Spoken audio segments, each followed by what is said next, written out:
Let me tell you a tale. Old Fiac the Skald raised his hands to the sky as the fires of the moot crackled and leapt. The story of the hero known as Viscar Whisperclaw.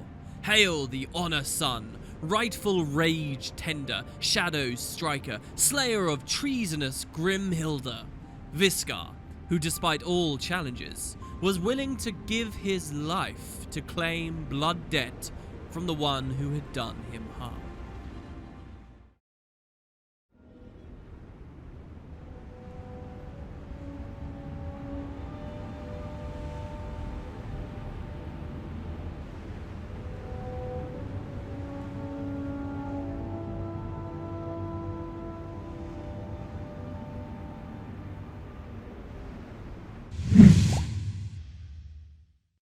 Part 114, starting off on a cool, Holbrack wintry night. Very frosty, actually in stark contrast to how it is in real life for me right now. Feels kind of like the first day of spring, people out in their gardens working, bright sun, actually clear skies for once. A weird situation for the UK, I'm sure.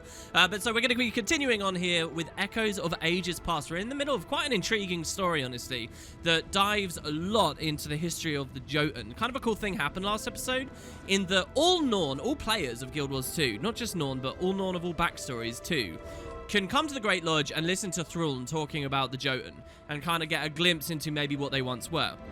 But what we've actually experienced here with Ulfric is in his specific story as a main thing you have to go through if you want to get to Or at the end of the game. This is like a deep part of our story to know about the Jotun and what happened, and he kind of gets even more perspective on it, having touched the mysterious stone and learned about the Giant Kings. I always kind of like that. And so we're actually hoping to dissuade the Jotun, what remains of them, from falling into worship of the Elder Dragon Jormag, as many sons of Svanir have. We've decided we're going to go off, improve ourselves, and the Jotun is going to improve himself, then we'll go and have a duel of some kind. So yeah, I did want to show off another area of Holbrack. Really, the center of Holbrack isn't the Great Lodge, and it's not one of our individual ones. It's this place here called Might and Main, the Might and Main waypoint here. This was significantly shown off in the early trailers, one of the main places I thought I'd be hanging out in game. I always had this vision back when the alphas were, you know, rolling and Gamescom demos and whatnot, that all the players would sit around here looking to party and stuff. And maybe the devs thought of that as well, like this would be some big meeting ground. The game never wound up that way in the end. But there are some cool things you can do. See, basically around Might and Main, in a big circle, there are interesting characters you can speak to, NPCs, and they have different stories about what's going on. This guy here talking about Wild versus Wild. I actually loathe these NPCs, can I just say? I really don't like how they muddy, like, the narrative of the game and, like, what's supposed to be important. Like, they just throw this idea to all players that there's other really important wars and battles going on. Anyway, so yeah, I did want to speak to some of these NPCs. One of them in particular is super interesting with what they have to say. But so here we got a chick called Aga Teslo. Is that somehow demeaning to call a Norn a chick? I have had news about the events shaking our world. Do you want news from near or news from afar? So you can kind of do almost like an Elder Scrolls thing here. What's happening locally? The Sons of Svanir are increasing their influence in Holbrack. New recruits join every day. Well, what have you seen? Well, I've seen them all over Holbrack, trying to convert others to dragon. They're openly rude to female hunters, but so far they've avoided getting tossed out by the Wolfborn. Why dragon? She says, I don't understand it either, but they say that only dragon can give them power. True power.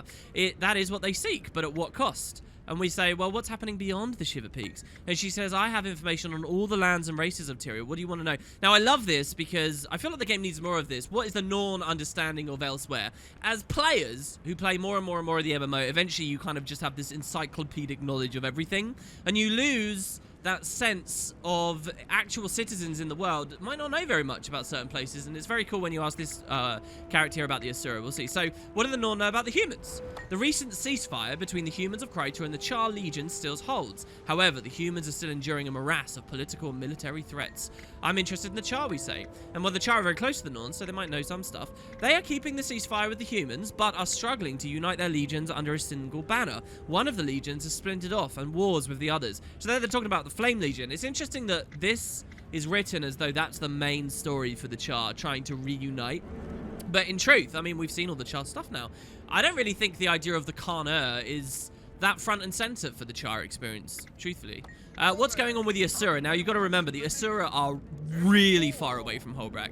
And she says they're too secretive to understand. I don't know what they're up to. I haven't heard anything other than rumors about their backbiting, infighting, and powerful magics. I'd like to hear about the Sylvari, we say. And she says, I've seen Sylvari in the wild. They're loners, like us. They're making their marks in the world, one act of heroism at a time. I know nothing more. They're a mystery. And that's cool, the comparison that both of those races are loners. The Norn really, because of the way the MMO works and there's the big city and everyone comes together, the Norn really don't exemplify loners, I don't think, in Guild Wars 2, which is one of the more intriguing aspects of them that was relevant in Guild Wars 1 and obvious in Guild Wars 1. But hey, so yeah, we've got different NPCs we can speak as we run in a ring here. There's one in particular that I really want to see. She's called Fianna Nake. Let's see. Oh, there she is. She's there. Also next to another character, Heladir Woolgin. I actually wouldn't know how to pronounce this here. Look at that. Oh my god. Guys, you love correcting my pronunciation in the comments. It's the main thing the internet does. How am I supposed to say Heldar Woolgin? My eyes! Raven has brought me an esteemed visitor. Do you have a dispute you need meditated? I meditate and consult. Meditate. Console and counsel, now that I no longer hunt. You mediate? Yes, people bring me problems they can't solve. Raven gives me the insight to deliver wise, compassionate judgments, rather than hasty solutions delivered with an axe. Well, what sort of disputes do you handle? Territory disputes, romantic rivalry, striking merchant deals, pacifying sworn enemies? Everyone who comes to me learns you can solve any problem with words and not violence. Keep up the good work, we say. So she's interesting, but this is my favorite NPC, Fianna. Ulfric Romkerson, it warms my nearly frozen heart that you would stop and greet me. Would you be interested in a tale from my younger days? Look, we're so famous here, guys. Yes, Elder, we say. She says 60 years ago. Now remember, the Norn are long-lived, and any number of the Norn here you find in Holbrak could have tales of a world long now gone. You know, if they make it to long live instead of going down in glory. But here, 60 years ago, my friends and I, young as we were, thought we could take down Zaitan. And this is so cool because you so rarely see early dialogue about the Elder Dragons. There were 7 of us who had known each other since we were a half keg tall, as my father used to say. Go on. We set out southwest. The ground was still thawing, but Johan argued we could sail to Or and face Zaitan head on. Bear, we were full of ourselves. What happened? Dredge reality happened. We couldn't even fight through the creatures at Frostgate Falls. Our Zaitan campaign was finished nearly before it even started. So Frostgate Falls, being an actual place south of Holbrak in Dredgelands, I think it's Dredgehaunt Cliffs we find that. How did that affect your guild? The years went by and we redeemed ourselves against Dredge, Grawl, and even Jotun. We had our glory. Defeating Zaitan is for a new generation. Your generation. So, wait, why didn't you go after Jormag? The Norns should care more about Jormag, no? Our elders had drilled it into our heads that unless we could break the tooth, we had not hope of ever defeating Jormag. We could not break the tooth. Look at this, guys. As players of the game, we kind of think, oh, Zaitan's like the main thing, the main villain of the game, so Zaitan's clearly more powerful, blah, blah, blah. The game never really says that, though, and here, the Norn perspective is that Jormag is way bigger, badder of a foe than Zaitan ever was. The humans of Lion's Arch probably would feel very differently about that, but to the Norn, Jormag is on another level than the other Elder Dragons, and I love that. I find that fascinating. But there is no such prophecy for Zaitan. I see you young ones think as we did. We thought Zaitan would be a simpler victory, and it was almost our doing. They didn't even get to it. So I love this. This is like, you know, analogous to the experience of playing the game. You want to kill the Elder Dragon, you bought it because there's that big dragon logo for Guild Wars 2, but it's a lot harder than you might think. You've got a whole adventure and a whole world to go through first. And, you know, she kind of talks about that to an extent. I think that's very nice. Step right up, Ulfric. What goods or services do you seek? How's business? Fantastic. Old White Bear made me the Chief Tradesman. Did you hear? No kidding. What does that involve? I ensure that prices are reasonable, that wages are appealing, and the artisans and workers in the various trades all have the materials they require. Sounds like White Bear's organizing things around here. Yeah, hunters and mercenaries are now independent from the guild, which is comprised of artisans and crafters. You'll find members from all disciplines here. I guess in these times I can't complain. So there you go. Really cool place. Don't skimp out on Might and Main, and those NPCs are definitely fun. I didn't even speak to all of them there, but we have bigger fish to fry. So let's, we are back in Holbrak for a reason. It's because on the borders of Holbrak, we do want to speak to Air and make our decision on how we can train for this battle against the Jotun. So let's see what we got.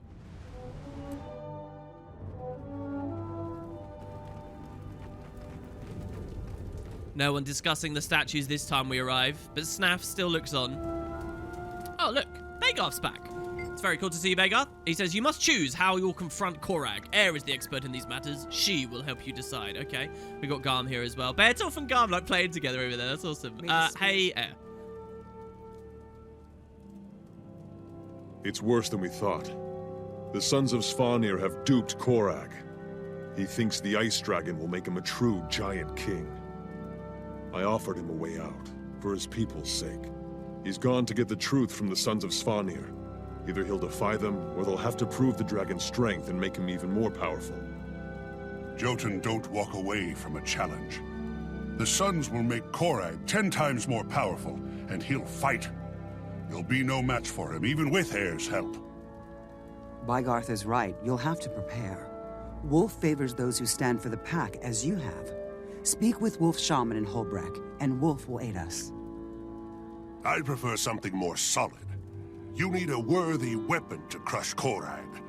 With a bit more effort, I can make the Deldrimor weapon we started mighty enough to topple a giant king. It will require tempering in the heart's blood of a mighty beast. There's a griffin named Windshear. If you can track him and defeat him, the weapon will be unmatched. Very well, Slayer. Choose carefully. This is part of your education in becoming a great hero. Do you want to secure Wolf's blessing, or enhance Bygarth's weapon? So, this can actually be quite a tough decision for some players, I think. If you aren't Wolfborn and totally hyped up on the Wolf-oriented stuff, as we totally are, you might like to do the Bygarth story, and it's a fun one, definitely. In fact, what you learn and take from choosing Bygarth's option is actually super overpowered and really cool, and like the easier way through the challenges ahead. So it's a really, really fun one. Also, it kind of pays back into the Deldrimor Steel element. He says, what do you need, Ulfric? Time's wasting. Can you tell me again about receiving Wolf's blessing? Well, the shamans at the shrine inside Holbrook should be able to help you on that, but I want to know more about Griffin Windshear. He's dominated local predators of the food chain for years. His heart's blood will imbue the steel with Griffin's speed, strength, and savagery. So you make this badass weapon, learn a bit more about like the magical elements of crafting for the Norn. And, you know, the mission's kind of cool. It's actually one of the most basic personal story instances in the game, to be honest. But caring so much about Wolf, I definitely want to do this. And, in fact, picking this option, Air's idea, not only for, you know, we're becoming pretty good friends now, I think, at this point. How many times have we met? 4 or 5 times? We'll go with her option, but also, for the real lore enthusiasts, there's a very weird and peculiar special thing that comes out of choosing Air's plan and following the blessings of Wolf that I've just got to show you guys. So we're going to move away from the power of steel, and we're going to say, I trust the spirits of the wild. Korag will tremble before Wolf's ferocity, and our ferocity too.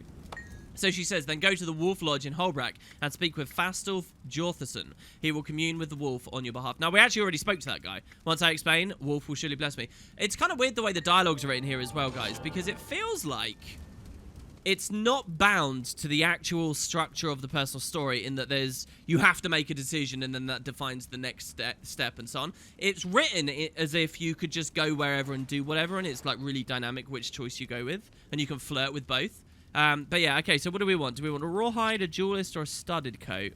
Let's pick up the studded one. I like studded stuff. We won't equip it for now because I think that our armor is way cooler, being the cultural stuff. We're going to call level up, and so yeah.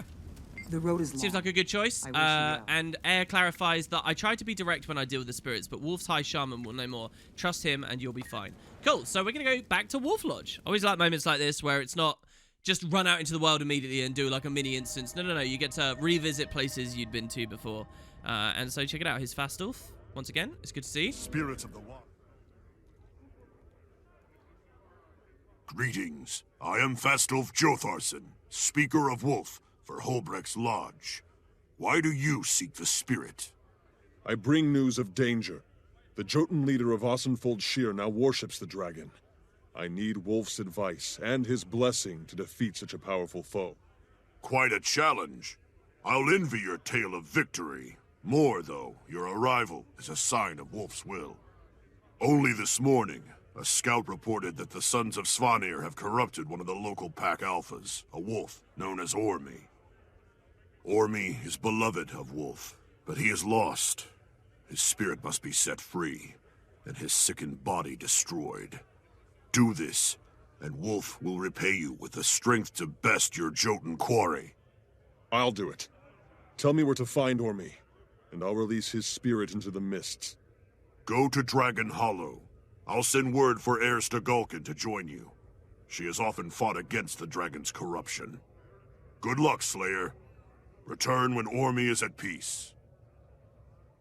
It's kind of weird the way that works there. It's like, oh, Air's with you, and then Air's not with you, and then she's with you, and then she's not. So anyway, yes, we're actually going to do a quest here. It says, find Ormy outside Holbrack.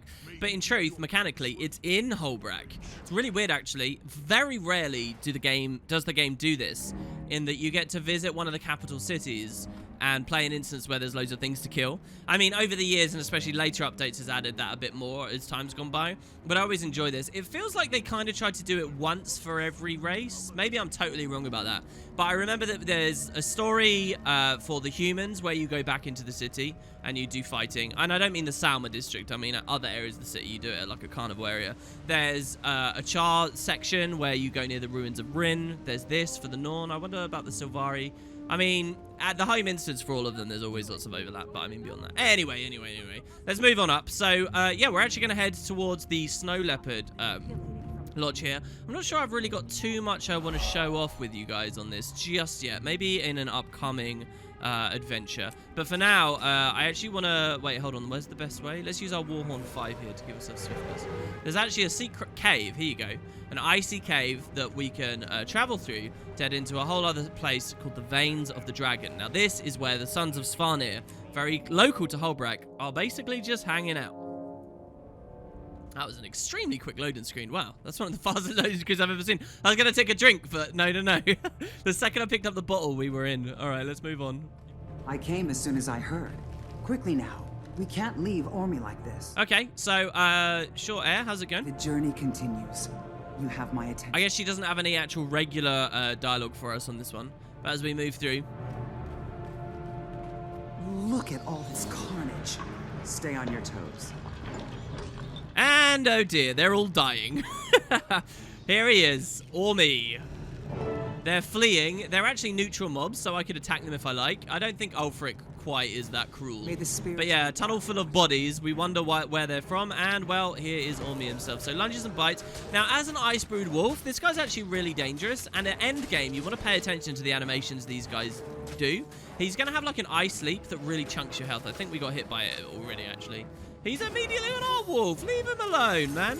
It's okay. We can heal him up with the healing spring there. So, yeah, you do want to be careful here. This ice slam here does a lot of damage at endgame.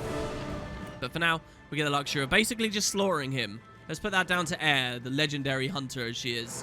Such a noble beast, ruined by Jormag. Did you see the wolf's eyes? So full of pain and fury. The sons must be stopped, and they must pay for what they did to Ormy. Well, Air, I don't know about you, but it kind of looks like they already did pay. They will. By all the spirits, I'll see that Ormy's suffering is avenged.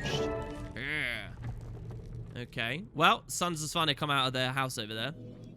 Want to speak to us? You'll die for this, Stagulkin. You've killed the beast that was blessed by Jormag, you wretched shrew! It was killing you! Heir's not alone, shovel-face. You'll pay for the harm you've done to Wolf. And to Ormy.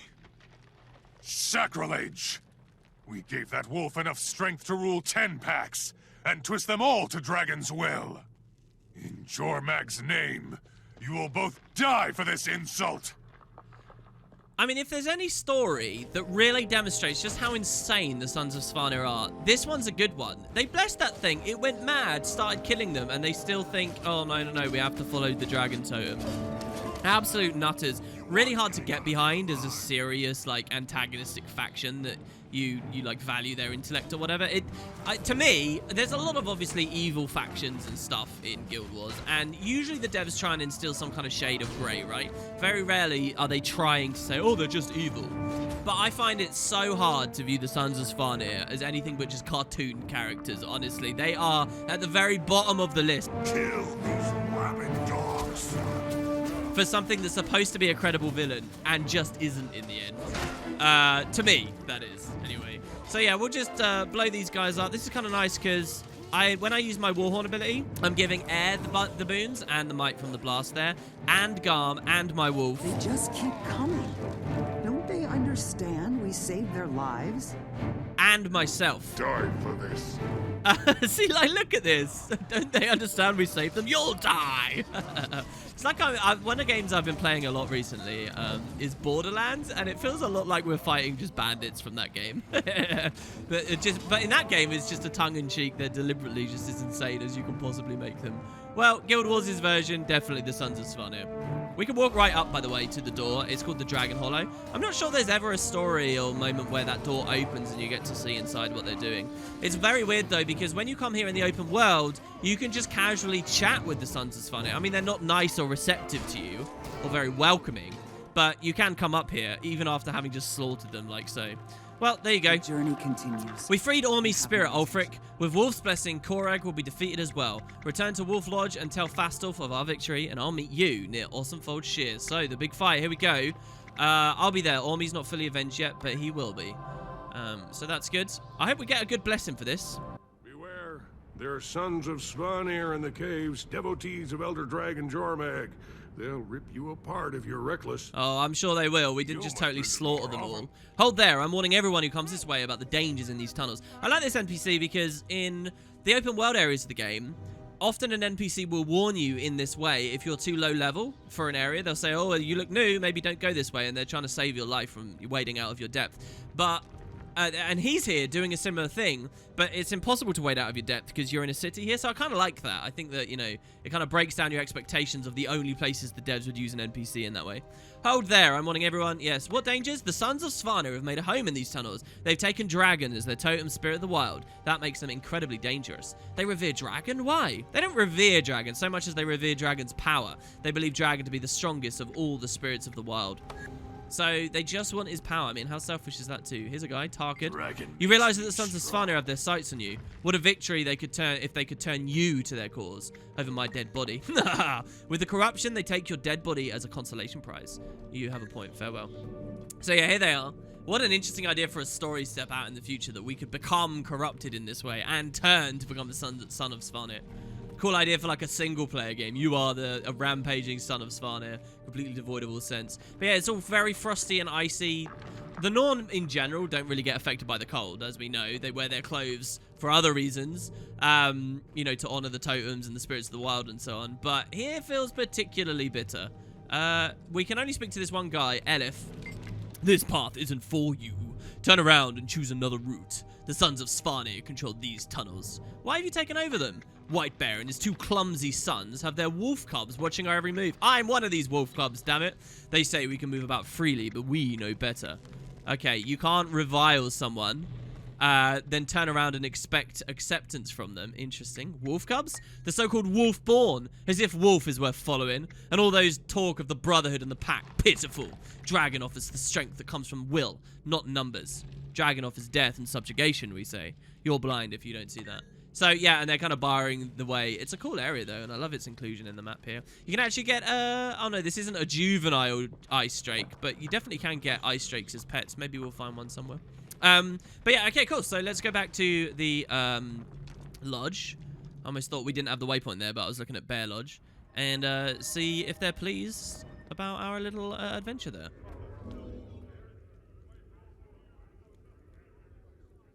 It's done. Ormy's suffering is over, and his spirit has returned to Wolf. Wolf rejoices! He will repay your effort with the strength and speed to defeat your Jotun adversary. Spirit of Wolf, hear my call. Grant your speed, your strength, and your ferocity to this one who has aided you. Guide us, and lend us your blessing. I don't feel any different. Did it work? Wolf has heard our call. He will watch over you when you face the Jotun King, and his gift will place victory in your grasp. All you must do is seize it. Thank you. With Wolf's blessing, I will bury Korag and free his people from the doom he has brought upon them. Run with the pack, my friend. All right, I'm going to be really annoyingly analytical of something the devs did in the story there that I think is really fun. So, what's going to happen is the wolf has blessed us, and we're going to get really powerful, cool skills in a second, right? And the devs always planned to do that for the instance. However, they realized that they can't give you those skills until you're in the next instance at the end of the story, because otherwise you'd be running around in open world with all this powerful stuff, and it just doesn't make any sense. So they had to write into the story that, oh, you don't get the powers until the last minute, which you could think is a bit of a nuisance, and that's what we just saw being written there. But I really like the way that the writing team kind of, they appreciate that they kind of have to delay it, and they turn it into a positive for the story and kind of do this other thing. It's almost a bit of a cliche, which is, oh, do we have the power or not? And then at the last moment, we are revealed to have the power. So it's actually like a positive for the story, like a happy little twist for us. It in itself is a story beat to be celebrated, when really it's only there to justify the mechanics of how the game lays out its plotting. Does that make sense? I kind of like that. You know, there's a little double thing that they do there. It's very minor, but yeah, kind of fun, something I think about. So there you go. Let's head on up and finish the chapter. This is actually the end of it now. I guess as we move on, let's once again, I love these bits, right, where they've happened so many times throughout the series. We've got some walking to do and, you know, a new area to go to. So in the meantime, we look at our skills. Okay, so in the meantime, let's look at our skills. You guys have seen the traps now. Next, let's check out spirits. I think this is a pretty appropriate moment. Now, we don't have enough points to get the elite spirit, and in fact, that's because we're not high enough level. We get that at level 31. But if I come down here, we will get these. Now, these actually just went through a balance overhaul very recently, and so we'll see how they run. Let's run the aqua spirit, the water spirit for our heal. Let's run the sun spirit, the stone spirit, and the frost spirit. I mean, we got to do frost as a Norn, right? That only makes sense. Oh, I haven't shown you our racial skills either yet, have I? I don't think I have. So maybe we'll use those soon. So here's what the spirits do, okay? You cast them, and a bit like a trap, it'll place something in the world, but this is actually a creature that enemies can fight. Unlike with necromancer minions and stuff, it doesn't follow you around. There used to be a trait where they used to follow you around, but not anymore. And basically, they are slowly dying. They will disappear when they run out of health, and they're just consistently losing health as they apply their benefits to you. So you'll see I now have an active effect called Water Spirit, and it means for me and everyone nearby, whenever I strike someone, I heal myself. And so that's the Water Spirit, the heal. Then there's also the Sun Spirit, who has his own effect that he'll apply to people around him at the cost of his health. This means we apply burning when we hit people. So, like, for example, if I get my longbow out and I shoot this ram now, look, I'm applying burning to the ram, and good damage as well, honestly, with an attack that would never normally do it just because I have the spirit. And my pet gets it, everyone gets it. So that's the sun spirit. Then you've got the stone spirit. And this guy is a more defensive one. This is apply protection to ourselves when we attack. So if I'm standing in range of both of them right here in this intersection, as I shoot, I'm getting all these different benefits. And then finally, the frost spirit. And this one's been a community favorite for many years. When we attack, we increase our outgoing damage. So just our straight up damage is improved. This is really good at end game and whatnot. But you'll notice as I've walked away from the spirits, I'm not getting their benefits anymore. Here's a cool thing from the overhaul. If I activate the skill a second time, I can teleport the spirit to me, and he does another thing. So the stone spirit there teleports to you and drops a quicksand, which does cripple and immobilize and stuff. The frost spirit teleports to us and creates a cold snap, which chills everyone in the area. The sun spirit teleports to us and explodes in a solar flare, which does damage and blinds people in the area. Actually, it doesn't do damage, it does burning. And then finally, the water spirit teleports to us and splashes a heal out. That's not all of them, actually. I say finally. There is one we didn't see. That's the storm spirit. This guy's actually really cool. When we cast the storm spirit, he passively allows us to apply vulnerability on hit, okay? But then also his active is Call Lightning, which is like a little lightning storm as he teleports over that does dazes.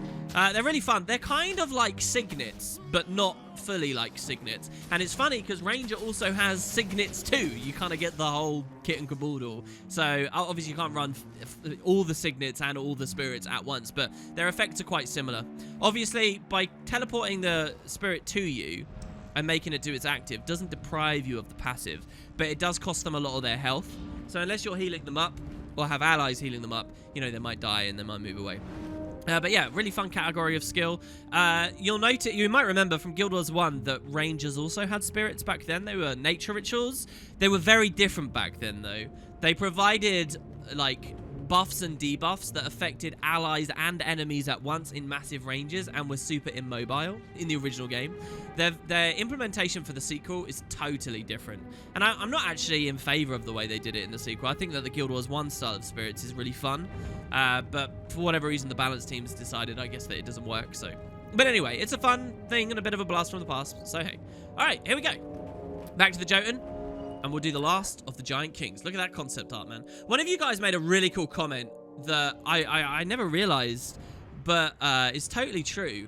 It's a shame that the devs never added noble armor for Jotun. Like, we had that flashback last episode where you get to see supposedly thriving Jotun civilizations, but they're still just running around in rags and looking like, you know, barbarians. And it's a real shame that they never added that extra model in there. I totally agree. Totally.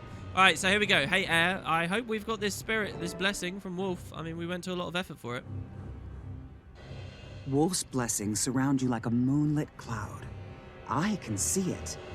And so will Korag. It will be the last thing he sees. Indeed, but let's not kid ourselves. The Jotun won't let us just walk up to Korag and start swinging. Why not? The dragon can cheat all at once. Korag will die, and so will all of Jormag's minions. Keep that confidence, Slayer. Doubt can cripple a hero, but a bold heart will carry you through when doubt grows strong. Go. Garm and I will be right behind you. Oh, man, there's so much in that cutscene. Oh, my God. She says, look, she herself says, doubt will cripple a hero. Oh, Air, if only you applied that to yourself. So here we go. We now get our blessing. If we chose the other option, we'd have a really overpowered weapon right now. But instead, we have communed with the spirit of wolf and become a ghostly wolf. Prepare, guys. There's another crazy side-by-side cutscene coming up in a minute based on the fact that we've transformed here. So yeah, we get new abilities and animations and fun stuff. A bit of a novelty for a new player, I think. Before tonics and things, you start getting loads of them. But yeah, okay, so Air says, trespassing on a Jotun sanctuary is dangerous. They're tough, mean, and incredibly protective of their homes. Keep your wits about you. You'll notice, by the way, we just said we're going to kill the Giant King. That's amazing to me because I thought it was just going to be a duel. It's like in our ferocious nature, I suppose, to be totally ridiculous. Now, I mentioned earlier that there's a very weird, cool, special lore thing if you choose this blessing. And here it is, okay? Most players are just going to run straight through, fight the Jotun, and go ahead. However, if you look at Garm, you'll notice that for the first time, Garm has a speech bubble active indicator. This is only possible if you take the wolf blessing, but because we are now a wolf, you can actually, in this one and only place, in the whole story, in the whole instance, in the whole franchise, you can speak to Garm. Look at this. And Garm has real dialogue, and Garm right here in this one place demonstrates quite a deep intelligence and communication and understanding of the world around him, which is amazing. Like, if you look back through, there's a whole novel, right, about Air and Garm's adventures, and Garm is, like, quite an involved character that has witnessed all this stuff, but we kind of just think, you know, it's a wolf, it's not that smart, it doesn't know much. But in this one instance, they kind of shed a light that Garm is actually extremely intelligent and has very real opinions about the things going on around them, but you only get a glimpse at that if you play a Norn with this biography choice and makes this decision to do the wolf spirit. If you do any other branch of the story, you miss out on this glimpse into Garm's character. You actually get to speak to him. How amazing is this? So here's what he says. You are Air's new pack. Good. She has missed her old pack. She is sad too often. Now we will hunt once more. So you'll see that it's kind of it's intelligence, but it's not, it's a little bit broken. He does seem a bit one-track minded. He does seem to think like a wolf, thinking in terms of the pack. But here, this is not only interesting because we get to speak to Garm, but it's also the first glimpse in the story so far that, well, no, not the first glimpse. We've had a couple about how she's a has-been and stuff, but it's one of the more prominent glimpses of Air is not living the life she once lived, and Air may be somewhat unfulfilled right now, and that there could be more going on here. So she's sad too often. Now we will hunt once more. You know, glimpsing those heady days with Edge of Destiny. And we could say her old pack. You mean Destiny's Edge? Yes, the Char and the Human and the rest I've missed them too. But most of all, I have missed my alpha's smile. Look at this. So, singles out the Char and the Human. Singles out Logan and Ritlock as the more prominent members of the pack. Looking back at the novel, that's because of all the time that they spent together. It's amazing, guys. Don't worry, Garm. Everyone's going to be better now. I promise. We can also say, wait a second, Garm, you can talk? Only to other wolves, young one. Young one, look at this. Now, watch your tail and prepare to fight. All right, then. I'm all wolfed up and ready to go. Really cool. I don't like the sense that the devs added this somewhat flippantly because it's such a profound thing to me. But yeah, another little interesting thing about Garm too. I've been talking about how prominent they are in the story. One bit of trivia, I've been rolling in my grave. Frustrated I never gave you back when we did Honor of the Waves, or later we will do Honor of the Waves when Air's story comes to the great climax, you know, in this horrible, fearful moment where she goes to this terrible place. Weirdly, in that instance, though Garm appears every other dungeon and instance where Air is, Garm is not with Air in that dungeon. Garm is mysteriously missing in that dungeon. And I never mentioned while we were playing it. This is the next best place to mention it. Why is Garm not there? I don't know. Probably an oversight from the devs. I already mentioned while we were in that dungeon just how, like, poorly implemented most of the stuff is there. So, yeah. But, hey, a cool thing with Garm there. Right, now we look at our skills. I mentioned that if we did Bagard's weapon, we'd have really overpowered stuff. When we choose this option, we're really not overpowered. We're actually very weak. First of all, Beartooth is not with us, a real shame. So we're denied our profession mechanics. But the abilities themselves are very, very, very, very weak. So first of all, we've got a heal on the skill 5 on a 20-second cooldown. It splashes a bit of water. Next, we have Baby Wolf. Summon a spectral wolf to aid you in battle for a short time. And we're going to rely on this, our Baby Wolf taking aggro from us. We get a leap, a lunge, and a bite. And that's it. And all of our animations are really slow and clunky, and it can generally be quite tough to break through the Jotun here. So I guess we'll see how we do, and just make sure we spam this heal up as much as possible and our summons up as much as possible. This skill's really good. We're actually critically hitting a lot right now. I don't know why, but it feels like we're stronger than when I played this before. Oh, God. I think the thing with the weapon set is none of the abilities cleave, and most stuff you expect to cleave in Guild Wars now. So when you get surrounded by a ton of Jotun like this, very dishonorable of them, by the way, very different to what we saw of them before. I think it can be quite tough. Maybe the game would be better if almost nothing cleaved, you know. But hey, that's too deep into balance philosophy for now. Oh, another wave behind us.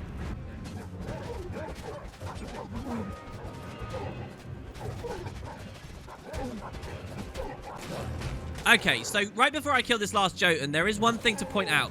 Because we're a ranger, a cutscene's going to trigger in a second, and we're going to de-wolf, I think. It's going to spawn our pets, and it might kill the boss in this cutscene. Is that the Norn who doubts Jormag? Ha! Fangs and fur won't save you. Look upon me now, little one, and see the might of a giant king. I see nothing more than a creature who sold his soul and his people for power, and was duped into slavery. I'll tear you in half, and lay the pieces on Jormag's altar. The dragon keeps its bargains. I am undefeatable. The Jotun will rule the Shiver Peaks once more. He's showing signs of weakness. Jormag's reward. Like, look at this. We were, like, floating in the side-by-side. It's so bad. And, yeah, check it out. A ton of dialogue from the boss fight is already played, because while that cutscene was going on, our stuff respawned. Actually, it wasn't even our stuff. It was just our Baby Wolf. It wasn't even Beartooth. Stay on the offensive. He can't last much longer. So our Baby Wolf, Garm, and Air have just totally messed him up. Real shame. It basically means that this should be a boss fight, and it's not really a boss fight. Let's just say it's because Wolf empowered us so much. We are so strong. I'll bite his ass at the end. Whee! Didn't even use our spirits. Okay, so address the surviving Jotun now. You'll notice over here that we do have a ton of other people. This is their camp, by the way. You can come here in the open world and there's like a skill point or something here.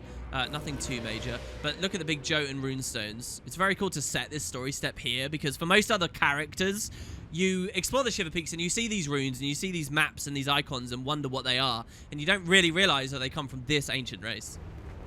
I thought they'd quit after we killed Korag, but here come more. See what became of your leader? This is what the dragon offers. Lies, broken promises, and death. Please believe us. Please, you must stop. Korag sold himself for power, and it led to his death. Do you intend to join him? No. One day we will be powerful again, but not through the dragon's influence. We go now. They were a proud people once, but pride became arrogance and strength. Brutality. I pray we never walk that path. We won't. Not with leaders like you guiding us. You are a bright spirit, Slayer. You have the potential to accomplish great things, to be immortalized in song and in stone. In my youth, some said that of me, but I fell short. But my tale is not over. I can teach you what I know of the world and how to face its dangers. Return to me when you are troubled and I will lend you aid. It would be an honor. Until we meet again. Oh, yeah. There you go. Look, we're getting little hints. Don't talk to them. They are beneath us. Oh, are they now? Oh, look at this. See, we get a little bit of insight here into Air. Here we get the achievement for finishing the story step, rising to the challenge, 10 AP, for beating Chapter 1 here. And what did she say? Congratulations on well-earned victory, Ulfric. Go hoist a few flagons in celebration. I'm sure we'll see each other again soon. So this is the point where you would now go level to 20 and have fun. We're actually already level 20, so we'll be able to begin the next story straight away. But, you know, this is where we'd have a little bit of a break from her. I like to think that several months passed. The thing with the Norn story is, above all other racial stories, I think there's like a real expansion of time, and it's supposed to be a sense that you really are getting to know Air a lot and spending a ton of time with her. So let's imagine we're doing that here in this next little window. Thanks, Air. I'll tell this tale loudly in the moot hall. And check it out. So this guy moves on Burgess. He thinks that we're beneath him. I mean, physically, sure. I don't know about anything else, though. Hopefully they rise again. You'll notice that the devs do something very subtle here. The boss we fought a second ago, Kulag, he was actually a veteran and obviously quite weak.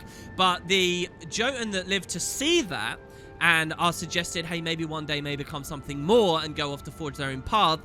Their new leader, he's actually a champion. And I like the sense there that that's a weird mechanical way for the devs to say there is some hope that the greater of the Jotun have not been led astray, and that there is a chance that they have truly strong leadership here in those that remain.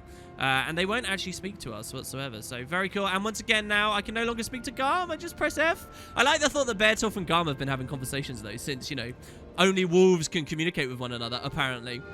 And there you have it. So excellent stuff. I'm going to head back to Holbrook now.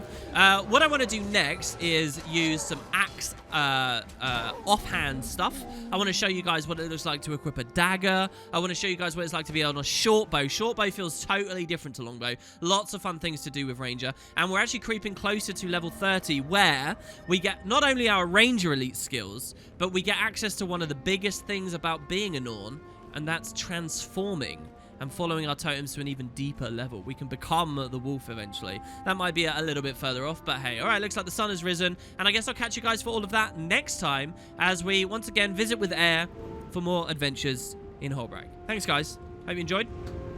I'll see you next time.